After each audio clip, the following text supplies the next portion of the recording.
Very good. And we're back. Yes, Cheers.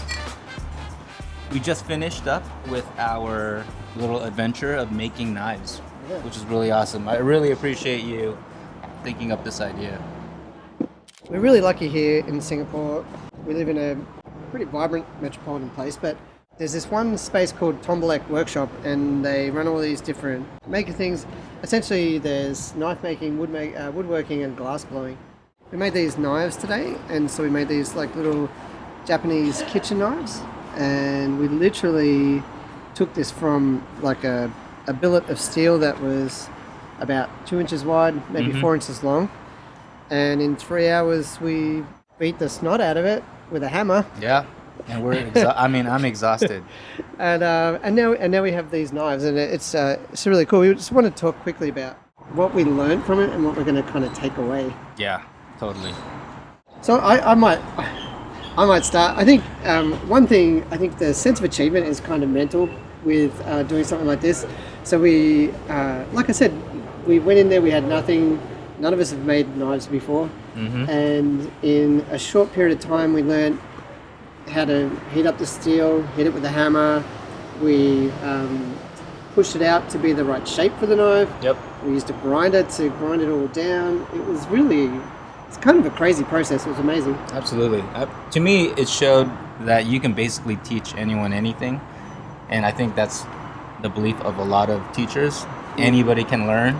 And the way they facilitated the whole process, scaffolded each stage, explain things, it was really, really done well. And it was obvious that the teachers had high expectations. Every person who goes through their little workshop leaves with a nice knife. So for me, that's something that I think could be translated into education, just having higher expectations for our students, because they can do really cool things with the right learning environment. Yeah, and aiming for really high results for yourself as a teacher. I would have been happy to make a small box today. If you asked me just to go and make a knife, there's no way I could ever do it by myself. And today I came away with a knife that looks beautiful, it's going to be functional and sharp in the kitchen, and I just think it's kind of amazing we were able to do it in a short period of time. Yeah, and it's an activity that we never thought we would ever be able to do, but it just kind of, I think, built our confidence in just our goal in making things as STEM specialists. I think sometimes at school, like, we provide that same level of excitement for kids, and it's not going to be on that same scale of making, but sometimes even just making like a toy car that is personalized in some way, or the cardboard thing that we think is kind of junky but to the kid is really special. It did highlight for me the fact that making things with your hands and having that moment at the end where you look at what you've made yourself and you're so proud of it it's wild. Something we should do more of. Yeah, I felt definitely like one of our students. Yeah. Just going through that process of doing something hands-on and having some type of tangible product at the end, which was really cool. I would echo what you said about the instructors scaffolding the progress really, really well. They didn't just dump us in and say, here's a piece of steel, good luck. There's a hot thing and a hammer. Yeah. It was very much step by step. So we were basically shown how to do it on the piece that the teacher was doing. We replicated it. They came and gave you adjustments along the way. And it just was step by step by step, which I don't know that I could recall all those steps right now, but at the end of it, what it meant was I was able to come away with a complete knife that is functional and kind of awesome. Yeah. And even the vibe of the teachers, they were so relaxed, really chill. And this is in a place where the workshop had a lot of, I would say, dangerous equipment. I think they set the tone. They set the vibe of the whole learning experience. That's something that I can definitely try to replicate in the makerspace. One thing that I noticed, as we mentioned, it, they really did scaffold the learning exceptionally well, and it was very well done.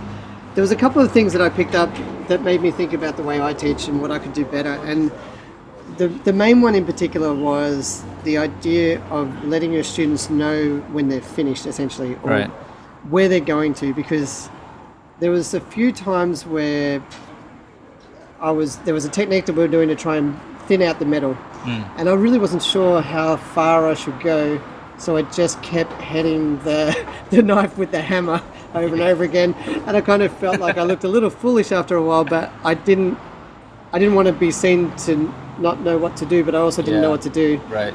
And I think that's a common feeling for a lot of kids in classrooms. Is sometimes they don't know where we're going, and sometimes all they need is someone to step up beside them and say, "Hey, buddy, you're on the right track. Just work on this part and this part and this part, and then you'll be good." And also, it just kind of also highlighted for me, like, we provide instructions for the students.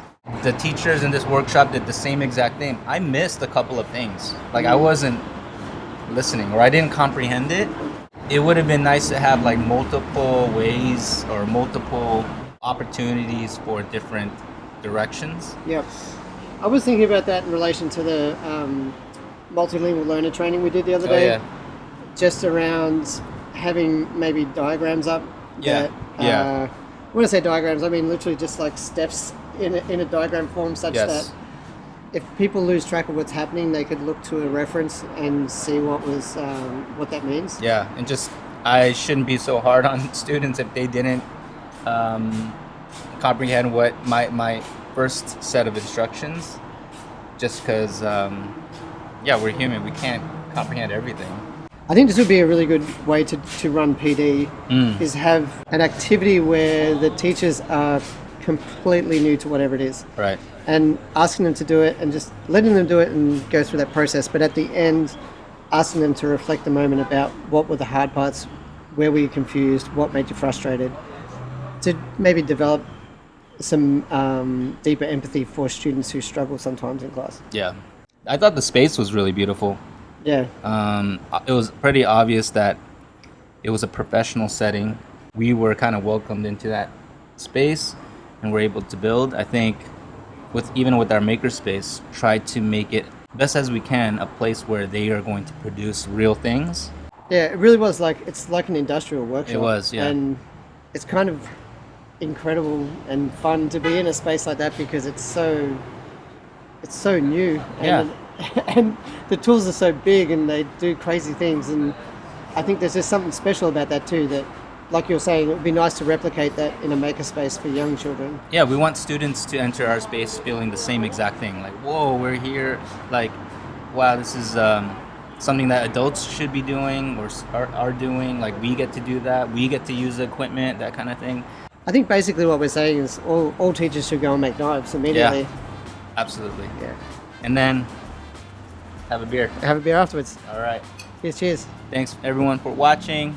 Until next time, be the iceberg. And climb your mountain.